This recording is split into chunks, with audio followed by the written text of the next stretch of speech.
Hello दोस्तों, आप सभी का स्वागत है डिजायर आईएएस में। और ये हमारे इकोनॉमिक सीरीज का लास्ट चैप्टर है नेशनल इनकम, जिसमें हम नेशनल इनकम के बारे में जानेंगे, जीडीपी के बारे में जानेंगे, जीएनपी के बारे में जानेंगे, एनएनपी के बारे में जानेंगे, इंक्लूसिव डेवलपमेंट से डील करेंगे। फिर इसके बाद हम इकोनॉमिक ग्रोथ, डेवलपमेंट और ग्रीन जीडीपी, ये जितने भी टॉपिक्स है इन सब से डील करने की कोशिश करेंगे। फाइन। और लेट मी टेल यू, ये जो चैप्टर है शुरू में मैंने डिसाइड किया था कि I will not teach this chapter, ठीक है। इसलिए आप देख रहे हैं आखिरी में आ रहा है, it is not coming at the four front, ठीक है। पहली बार तो मैंने इसे सोचा था कि नहीं पढ़ाऊंगा जब सीरीज चालू करने वाला था, लेकिन मुझे इसके बाद फील हुआ कि आप लोगों को करंट के लिए मतलब इन सब की नॉलेज होनी चाहिए कि जीडीपी क्या होती है, जीएनपी क्या होती है and all these things. Because अगर आप पिछले कुछ सालों में देखेंगे तो इस टॉपिक से काफी कम क्वेश्चंस आ रहे हैं। मतलब जैसे एक्सपेक्टेड क्वेश्चंस थे वैसे नहीं आ रहे हैं, और जो क्वेश्चंस भी आ रहे हैं वो सिर्फ और सिर्फ प्रोडक्टिव मेथड से आ रहे हैं। देखो, मतलब नेशनल इनकम कैलकुलेट करने के बहुत सारे मेथड्स होते हैं, उसमें से जो प्रोडक्टिव मेथड है सिर्फ उससे हमें क्वेश्चन देखने को मिल रहे हैं। So this topic is very important, ठीक है। इसमें हम सिर्फ प्रोडक्टिव मेथड से डील करेंगे, और ये जितने भी इंपॉर्टेंट टॉपिक्स हैं, ठीक है, like economic growth, development, inclusive development, sustainable development, जो सब न्यूज में रहते हैं उन सबसे डील करेंगे, ठीक है। और एक और मेरा मकसद ये है इस चैप्टर को लास्ट में पढ़ाने का, ये कि जब शुरू में अगर कोई भी टीचर ये national income and all these things पढ़ा देता है तो बच्चों को लगता है कि economics is all about national income, GDP, GNP, it is all about calculation, जो बच्चों को समझ में नहीं आती, ठीक है। और वो इकोनॉमिक्स से अपना इंटरेस्ट हटा लेते हैं। अगर किसी ने मुझे लेक्चर नंबर 1 से, दैट मीन जब से मेरी बैंकिंग सीरीज आई है, अगर तब से फॉलो किया होगा तो उसमें देखा होगा कि उसका जो इंटरेस्ट है इकोनॉमिक्स में बहुत बढ़ गया है। अब जो न्यूज़पेपर आता है उनके सामने वो बच्चे से समझ पाते हैं, एंड बहुत सारी चीज़ अच्छी हुई है। फाइन। सो इसलिए दैट मीन्स जब मैंने डिसाइड किया कि I will teach national income, so I have kept it at the end. Fine. So आप सभी ने अरोड़ा सर के लेक्चर देखोगे मैक्रो इकोनॉमिक्स में, माइक्रो इकोनॉमिक्स में, एनसीईआरटी के जो लेक्चर्स हैं, तो मैंने वहाँ पर नोटिस किया आप लोगों को ये काफ़ी अच्छा लगता है कि अगर कोई आपको पहले से पूरे चैप्टर में क्या पढ़ाया जाने वाला है, पूरे 4 से 5 जो भी लेक्चर पढ़ाएंगे उनका ओवरव्यू दे दो, उसके बाद उस चीज़ को चालू करो। So I will do the same here, that means it is also part of macro economics, ठीक है। So I will deal like that, और ये सब टॉपिक्स है जो कि हम यहाँ पर कवर करने वाले हैं। फाइन। अब नेशनल इनकम क्या होती है सबसे पहले तो वो समझते हैं। जैसे कि आप सब जानते हैं, आप सबकी भी इनकम होती है, ठीक है। आपकी इनकम होती है तो वो आपकी पर्सनल इनकम कहलाती है, ठीक है। In the same way nation की भी कुछ इनकम होती होगी, ठीक है। जो नेशन की इनकम होती है, मतलब नेशन साल में कितना अर्न करता है, 2 साल में कितना अर्न करता है, दैट मीन्स नेशन मंथली कितना अर्न करता है, जो नेशन की दैट मीन्स अर्निंग होती है उसे हम नेशनल इनकम कहते हैं। अभी सिंपल शब्दों में समझ लो, फिर आगे जब और डिटेल में हम जाएंगे जीडीपी, जीएनपी के बाद, तो वहां पर और अच्छे से बताऊंगा, ठीक है। तो अभी आप सिर्फ इतना समझ लो कि जो नेशन की, मतलब किसी भी कंट्री की जो इनकम होती है उसे हम नेशनल इनकम कहते हैं। फाइन। अब देखो, नेशनल इनकम कैलकुलेट करने के बहुत सारे मेथड्स होते हैं। फॉर एग्जांपल कि हो सकता है there are methods like income method, ठीक है। फिर हो गया हमारा expenditure method, and there are various method. आप कह सकते हैं 10 से 15 प्रकार के मेथड्स अवेलेबल हैं हमारे सामने नेशनल इनकम को कैलकुलेट करने के लिए। अब सारे के सारे इंपॉर्टेंट भी एक तरीके से, और सारे के सारे इंपॉर्टेंट नहीं भी एक तरीके से। जस्ट बिकॉज इंपॉर्टेंट इसलिए हैं कि बिकॉज सारे मेथड्स एक दूसरे को सब्सटेंशिएट करते हैं, दैट मीन्स कॉम्प्लीमेंट्री हैं एक दूसरे के। फॉर एग्जांपल एक्सपेंडिचर मेथड के कुछ ड्रॉबैक्स हैं जो कि those are fulfilled by income method. अब इनकम मेथड के कुछ ड्रॉबैक्स है जो कि फुलफिल करता है प्रोडक्टिव मेथड, ठीक है। तो लेकिन अगर हम देखें यूपीएससी का ट्रेंड पिछले 10 सालों में जो मेजर क्वेश्चन हमें देखने को मिले हैं, या आप that are from productive method. अगर आप कोई भी क्वेश्चन देखेंगे, अगर पिछले साल के पेपर उठाएं, वो क्वेश्चन होगा जीडीपी से, जीएनपी से, एनएनपी से, ठीक है। ये क्या है? ये प्रोडक्टिव मेथड है एक्चुअली, ठीक है। तो इसलिए हम भी प्रोडक्टिव मेथड पढ़ने वाले हैं, हम बाकी के मेथड में फोकस नहीं करेंगे। और वैसे भी आप सब जानते हैं हमारे जो डिजायर है, ये से उसका चैनल का मोटो है, we want to give you the information, ठीक है, but we don't want to flood you with the information. हम आपको सिर्फ वही इन्फॉर्मेशन देना चाहते हैं which is actually most important for your exams, ठीक है, which are actually most important for exam, not to have that means we don't want to become a knowledgeable person, we want that you should have a name in the final list, ठीक है। अगर आप for example आपने knowledge इकट्ठा भी कर ली, लेकिन अगर फाइनली एट द एंड आपका लिस्ट में नाम नहीं आता, तो क्या मतलब उस नॉलेज का? आप सिर्फ टीचर बन के रह जाएंगे, and we don't want that. We want that this channel should help you to become an IAS officer. Fine. तो इसलिए हम यहाँ पर सिर्फ और सिर्फ नेशनल इनकम का प्रोडक्टिव मेथड डिस्कस करेंगे, जिसमें हम जीडीपी जानेंगे, जीएनपी जानेंगे, एनएनपी जानेंगे, ठीक है। ये सब इसके बाद फाइनली इन सब का यूज करके हम क्या करेंगे, इन सब का यूज करके हम नेशनल इनकम को कैलकुलेट करेंगे। फिर ग्रीन जीडीपी देखेंगे, इकोनॉमिक ग्रोथ देखेंगे, इकोनॉमिक डेवलपमेंट देखेंगे, इंक्लूसिव डेवलपमेंट देखेंगे, सस्टेनेबल डेवलपमेंट भी देखेंगे। Fine. No doubt, let's move ahead. अब मैंने बोला था मैं आपको ओवरव्यू दूंगा कि कैसे नेशनल इनकम कैलकुलेट की जाती है। देखो, सबसे पहले तो हम क्या करेंगे, सबसे पहले हम डोमेस्टिक प्रोडक्शन कैलकुलेट करेंगे। मैं एक चीज और आपको बता देता हूं, अगर नेशनल इनकम कैलकुलेट करनी है तो नेशनल इनकम देखिए, for example just give me a second, let me change here. अब आपकी इनकम कैसे कैलकुलेट की जाती है, आप खुद सोचिए। अगर आप मेहनत करते हैं, ठीक है, 30 दिन के लिए आप मेहनत करते हैं और आपको जो इनकम मिलती है उस that means that is your income. That means जितनी आप मेहनत करोगे, जितनी आप जॉब करोगे, जितना जॉब में अपना टाइम दोगे, उतनी आपकी इनकम होगी। तो in the same way country जितना प्रोडक्शन करेगी, ठीक है, फॉर एग्जाम्पल कंट्री में जो भी प्रोडक्शन कर रहा है, चाहे वो गवर्नमेंट इंटरप्राइज हो, चाहे फिर या हमारा प्राइवेट इंटरप्राइज हो, कोई भी इंटरप्राइज हो, वो जितना प्रोडक्शन करेंगे तो उतना ही बाहर भेजेंगे, उतना ही बेचेंगे, ठीक है। और गवर्नमेंट की जो इनकम आती है चीजें बेचने से आती है। अब अभी हम टैक्स की बात नहीं कर रहे, सिर्फ हम ये बेचने और खरीदने वाली की बात कर रहे हैं, ठीक है। तो जितनी भी गवर्नमेंट के अंदर प्रोडक्शन होगा, प्रोडक्शन समझ रहे हो ना, फैक्ट्रीज में कितना माल प्रोड्यूस हो रहा है। फॉर एग्जाम्पल ये गवर्नमेंट इंटरप्राइज में यहाँ पर oil, not oil, we should take shoes produce हो रहा है, ठीक है। यहाँ पर फिर सॉक्सेस प्रोड्यूस हो रहे हैं प्राइवेट इंटरप्राइज में, फिर कितने बिक रहे हैं, ठीक है, मतलब कितनी प्रोडक्शन हो रही है। प्रोडक्शन हो रही है मतलब उतना बेचा भी जाएगा और फिर जितना बेचा गया वो गवर्नमेंट को इनकम मिल जाएगी, ठीक है। तो वो मतलब प्रोडक्शन से गवर्नमेंट की इनकम आती है, फाइन। अगर हमें इनकम निकालनी है गवर्नमेंट की तो क्या करना पड़ेगा, सबसे पहले तो हमें डोमेस्टिक प्रोडक्शन निकालना पड़ेगा, ठीक है। डोमेस्टिक प्रोडक्शन निकालेंगे हम कि मतलब मार्केट में इंडिया के अंदर कितना प्रोडक्शन हो रहा है। फिर अब हम नेशनल इनकम की बात कर रहे हैं। नेशनल इनकम मतलब क्या है, the income which is produced by nationalist, ठीक है, मतलब जो इंडियन सिटीजन है उनके द्वारा जो इनकम, दैट मीन्स जो कंट्री में कंट्रीब्यूशन किया जा रहा है। फॉर एग्जांपल ये इंडिया है, ठीक है। अब इंडिया में तो है नहीं सिर्फ और सिर्फ इंडियन कंपनीज है, मान लीजिए कुछ 5-6 हमारी कौन सी बाहर की भी कंपनीज है, मान लीजिए, हमने सिर्फ मानने के लिए, वैसे बहुत सारी है, तो 5-6 बाहर की भी कंपनीज है। ये जो बाहर की कंपनीज का एडिशन हम अपने नेशनल इनकम में नहीं करेंगे। अब जितनी भी इंडिया में इंडिया की कंपनीज है, ठीक है, उनको ऐड कर लेंगे, ठीक है, उनको ऐड कर लेंगे। और बाहर विदेश में भी बहुत सारे इंडियन सिटीजन बाहर काम करते हैं, तो वो भी तो कुछ मतलब अपना जो पैसा है वो इंडिया में भेजते हैं, ठीक है, रेमिटांसेस के फॉर्म में। रेमिटांसेस जानते हैं ना आप सब लोग, ठीक है। तो रेमिटांसेस के फॉर्म में जितनी भी चीजें हैं इंडिया में सब भेजी जाती है। जब ये सब भेजी जाती है मतलब जो इंडिया ने प्रोडक्शन किया प्लस जो बाहर से पैसा आया, क्योंकि ये भी तो लोगों ने मेहनत से कमाया ना, इन दोनों को जब जोड़ दिया जाता है उससे हमारी नेशनल इनकम निकल जाती है। समझ गया नेशनल इनकम कैसे निकलती है। नेशनल इनकम मतलब जो इंडिया में जितना प्रोडक्शन हो रहा है सिर्फ और सिर्फ इंडियन कंपनीज के द्वारा, फिर बाहर जितने लोग हैं वो लोग अपनी कुछ इनकम भेज रहे हैं, उन दोनों सबको जोड़ दिया जाता है, फिर जो इनकम आती है वो नेशनल इनकम कहते हैं। इसलिए इसका नाम नेशनल इनकम रखा गया, नहीं तो रख सकते थे इसका नाम कुछ और भी रख सकते थे। नेशनल का मतलब those who belong to the country, समझ रहे हैं, पॉलिटिकल साइंस का टर्म है, those who belong to country, ठीक है। और यहाँ पर बाहर भी तो कुछ लोग काम कर रहे हैं, तो इस तरीके से हमारी नेशनल इनकम प्रोडक्टिव मेथड के थ्रू निकाली जाती है। प्रोडक्टिव मेथड समझ रहे हैं, मतलब प्रोडक्शन करके जो इनकम निकाली जाती है, ऐसा नहीं सिर्फ प्रोडक्शन करके इनकम निकाली जाती है। अब जैसे इनकम मेथड में क्या किया जाता है कि जितने भी इंडियंस लोग हैं उनकी इनकम जोड़ दी जाती है, and that we reach to the that means income method. फिर एक्सपेंडिचर मेथड, जितना लोगों ने खर्च किया साल भर में उन सबको जोड़ दिया जाता है, और फिर that we come to the national income. लेकिन यहाँ पर हम प्रोडक्शन मेथड की बात कर रहे हैं, मतलब जो प्रोडक्शन के थ्रू इनकम अर्न की गई। अब आप बोलेंगे जो मैंने रेमिटांसेस भेजे that should not be added in this part, ठीक है। देखो इन्होंने भी वहां पर बाहर जाके कुछ प्रोडक्शन किया है ना, तो प्रोडक्शन का मतलब ये नहीं सिर्फ फैक्ट्री में आप प्रोडक्शन कर रहे हो, सर्विसेज भी तो प्रोड्यूस की जाती है ना। अगर कोई कॉल सेंटर में बैठ के सर्विसेज दे रहा है तो एक्चुअली वो सर्विस प्रोड्यूस कर रहा है। तो इन द सेम वे बाहर जो अमेरिका में काम करते हैं, यूके में काम करते हैं, वो भी अपनी सर्विस किसी ना किसी को देते हैं, वो पैसे कमाते हैं, और पैसे कहाँ आते हैं, इंडिया में आते हैं, पैसे इंडिया में आते हैं, मतलब प्रोडक्शन का पार्ट है, इसलिए उसे जोड़ लिया जाता है, ठीक है। वैसे बहुत ही दैट मीन्स नैरो लाइन है between this production method and this income method, ठीक है, production method and this income method, but you don't have to go into the deep. बस याद रखिए प्रोडक्शन मेथड में हम प्रोडक्शन को ऐड करते हैं, fine. So this is all about the introduction और overview of our production method to calculate national income, fine. अब हम सबसे पहले हम जीडीपी को पढ़ेंगे, ठीक है। जीडीपी क्या करती है, देखो आप जीडीपी को अच्छे समझते हैं, एक एग्जाम्पल से समझते हैं। ये रही, मान लीजिए हमारी इंडियन बाउंड्री है, ठीक है, ये इंडिया है, और ये मान लीजिए दूसरी कंट्री है, ये हो गई अमेरिका, ठीक है। अब क्या है, देखो जीडीपी क्या क्या जोड़ती है, जीडीपी वो जोड़ती है जो इंडिया की बाउंड्री के अंदर प्रोड्यूस हुआ है।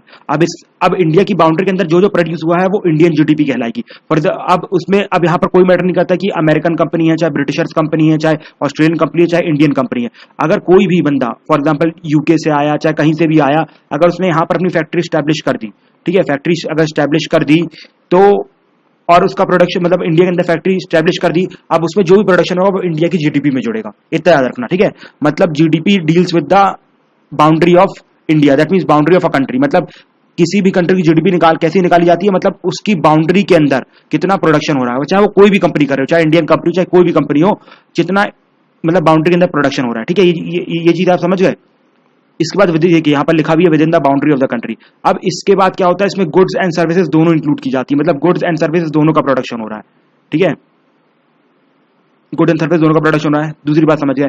फिर तीसरी बात आपने ये देखी कि यहाँ पर फाइनल प्रोडक्ट मतलब फाइनल प्रोडक्ट का मतलब क्या होता है? फाइनल प्रोडक्ट का मतलब होता है कि that means the product which is ready to be saleable in market. मतलब कि फॉर एग्जांपल अगर हम टायर बना रहे हैं, अब टायर बनाने के लिए आपको हो सकता है कि कुछ रबर की जरूरत हो, तो उसे हम जीडीपी में कैलकुलेट नहीं करेंगे। जब वो रबर कंप्लीटेड टायर में बन जाएगी तो हम उस टायर को कैलकुलेट करेंगे इन जीडीपी। ठीक है, समझ गए ना? और ये हर साल निकाली जाती है, इतना याद रखिए करिएगा।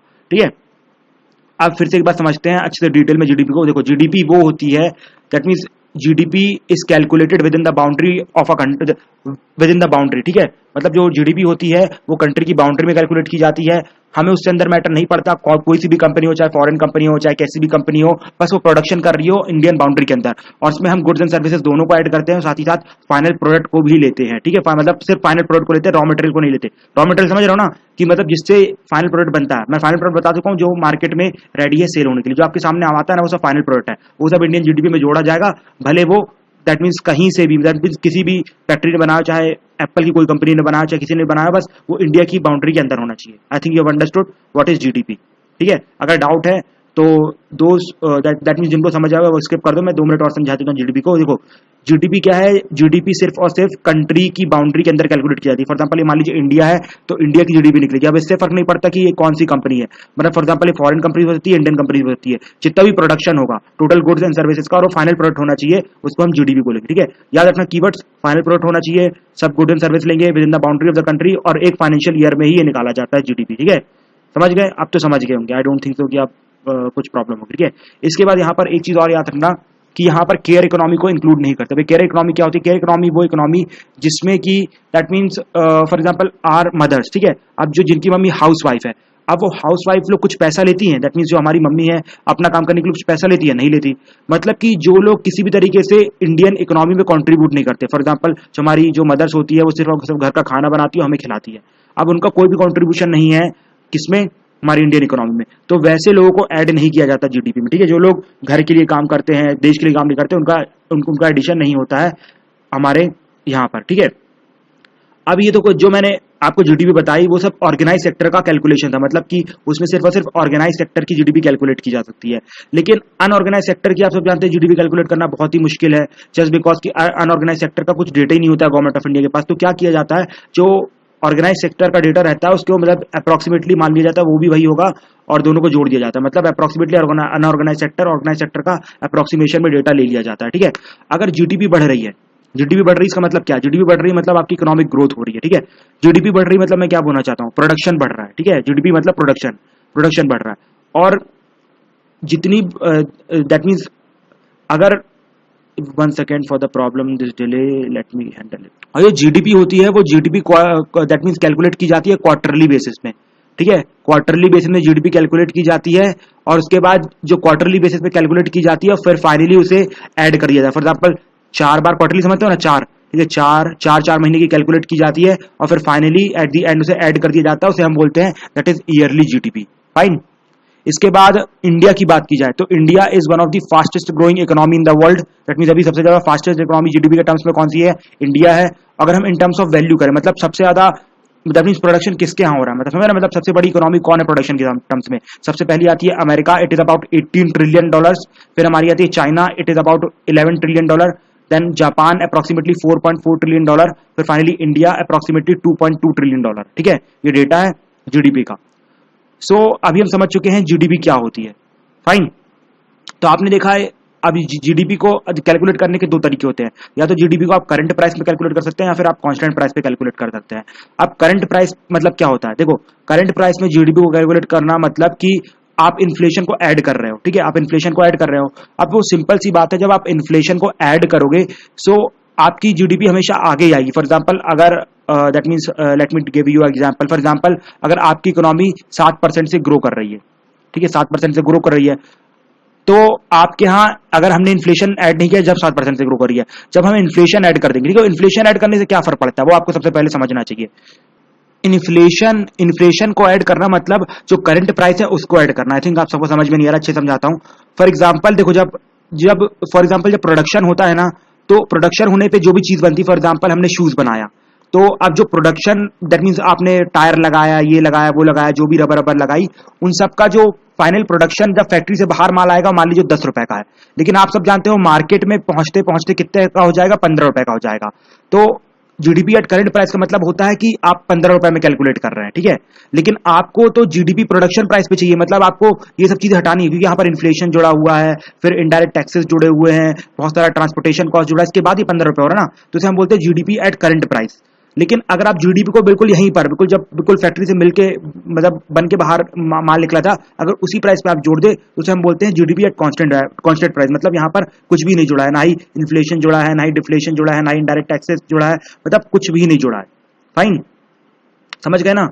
इसलिए देखो आप सब जानते हो ये जो इन्फ्लेशन के बाद वाली जीडीपी आएगी वो सिंपल सी बात है, वो ज्यादा ही दिखाएगी। फॉर एग्जांपल अगर इंडिया की अभी जीडीपी 7% है, मान लीजिए, आई नो कि इट इज नॉट, तो अभी मान लीजिए इंडिया की जीडीपी 7% है, ठीक है। तो ये जो जीडीपी है ये कांस्टेंट प्राइस पे है, ठीक है, कांस्टेंट प्राइस पे मतलब जो प्रोडक्शन के बाहर होते ही बिल्कुल जो प्राइस जोड़ा गया था वो है। लेकिन अगर मान लो अगर हम सोचो ये वाला प्राइस जोड़ने लगे तो इंडिया की जीडीपी 7 से तो अप्रोक्सीमेटली 15% पहुंच जाएगी, और ये बिल्कुल भी सही नहीं है, जस्ट बिकॉज की जो डेवलप्ड कंट्रीज होती है, फॉर एग्जाम्पल अमेरिका, वहां पर तो इन्फ्लेशन बहुत कम रहता है, तो वहां की तो जीडीपी ऑटोमेटिकली गिर जानी चाहिए। इसलिए सबको इक्वल प्लेटफॉर्म मिलना चाहिए ना, इसलिए हम प्रोडक्शन बेसिस पे जब फैक्ट्री से बाहर निकलती है तो फैक्ट्री के बाहर निकलने पर लगभग दोनों का प्राइस सेम रहेगा, चाहे अमेरिका हो चाहे इंडिया हो, ठीक है, बिकॉज वहां पर भी उतना ही खर्चा होगा, यहाँ पर भी उतना ही खर्चा होगा, बस थोड़ा बाहर जो अमेरिका का होगा वो थोड़ा बहुत कम होगा बिकॉज उनके यहाँ टेक्नोलॉजी अच्छी है and all these things, but लगभग सेम होगा, ठीक है। तो हमें इस प्राइस को मतलब मेंटेन करना है, ठीक है, इस प्राइस को लेवल करना है। इसलिए जीडीपी एट कांस्टेंट प्राइस क्या किया जाता है, दैट मींस कंपेयर करती है दूसरी इकोनॉमीज को। अगर हम करंट प्राइस पे लेने लगे तो सोचो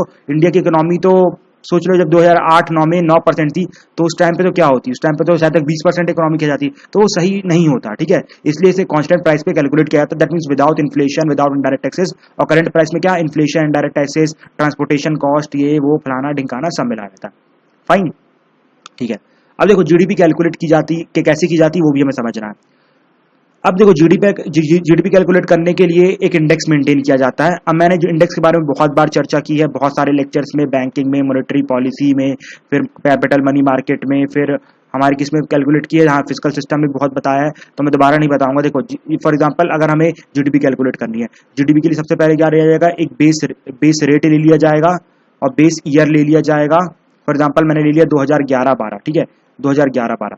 मान लो 2011-12 में मान लो कि हमारी जो जीडीपी थी वो 0% थी, ठीक है, मैं बस एग्जांपल के लिए बता रहा हूं। अगर हम अब हमें कैलकुलेट करनी है कि फॉर एग्जांपल कि 2015-16 में कितनी होगी हमें जीडीपी, तो हम क्या करेंगे, 2011-12 को बेस मानते हुए देखेंगे कि वहां पर जीडीपी कितनी थी।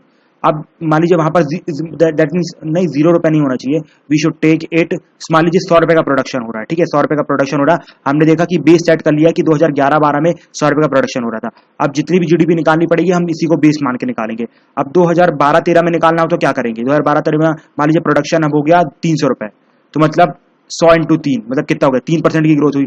फिर हमने 13-14 में निकालना है, मान लीजिए प्रोडक्शन हो गया 400 रुपए का, ठीक है, तो 100 अब multiply, that mean 400 divide by 100 तो कितना हो जाएगा, 4% हो जाएगा। समझ रहे ना, मतलब हमने इसको बेस रख दिया। अगर जिसको समझ में नहीं आ रहा उसने मेरे पहले के लेक्चर नहीं देखे हैं, आपको समझने में बहुत डिफिकल्ट हो जाएगी, बिकॉज मैं इतना दोबारा डिटेल में नहीं जा सकता, वरना लेक्चर 40 मिनट तक चले जाएंगे, ठीक है। तो आप पहले के लेक्चर देखिए, वहां पर आपको जरूर समझ में आएगा। समझ रहे, मतलब मैंने बेस रख दिया 2011-12, यहाँ पर एक बेस प्राइस रख दिया, दैट मींस बेस प्रोडक्शन रख दिया, उसके हिसाब से अब निकालता जाऊंगा। अब 2012-13 में मान लीजिए प्रोडक्शन हुआ 300, तो 3% जीडीपी हो गई, 100 इंटू 300, दैट मींस 3% का डिफरेंस है ना, यहाँ पर थोड़ी बहुत मैथ्स तो आती होगी ना, ठीक है, बस समझ लेंगे। फिर इसके बाद अगले साल 400 का प्रोडक्शन हो गया, मतलब 4%। फिर मान लीजिए यहाँ पर 700 का प्रोडक्शन हो गया, मतलब 7%। तो इस तरीके से जीडीपी कैलकुलेट की जाती है, मतलब एक पूरा बेस ईयर करके पूरा एक इंडेक्स बनाया गया है जिसके थ्रू हमारी जीडीपी कैलकुलेट की जाती है। फाइन, इतना ही जानना आपके लिए काफी था, and this is all about today's lecture. In the next lecture we will study about GNP and NNP, then we will move to the next topics. Fine, देखो मैं जानता हूँ थोड़ा ये नेशनल इनकम चैप्टर पढ़ना समझना थोड़ा मुश्किल है, मेरे लिए भी थोड़ा समझाना मुश्किल है ऑनलाइन वे में, ठीक है, but still I am trying my best. You are seeing that मैं काफी स्लो बोलने की कोशिश कर रहा हूँ, जैसे पहले लेक्चर में फास्ट बोला था वो नहीं बोल रहा हूँ, जस्ट बिकॉज मैंने आपको पहले ही बोला था कि जहां पर मुझे जरूरत होगी स्लो बोलने की मैं स्लो बोलूंगा, लेकिन जहां जरूरत नहीं होगी मैं वहां फास्ट ही बोलूंगा, ठीक है। तो till that time thank you.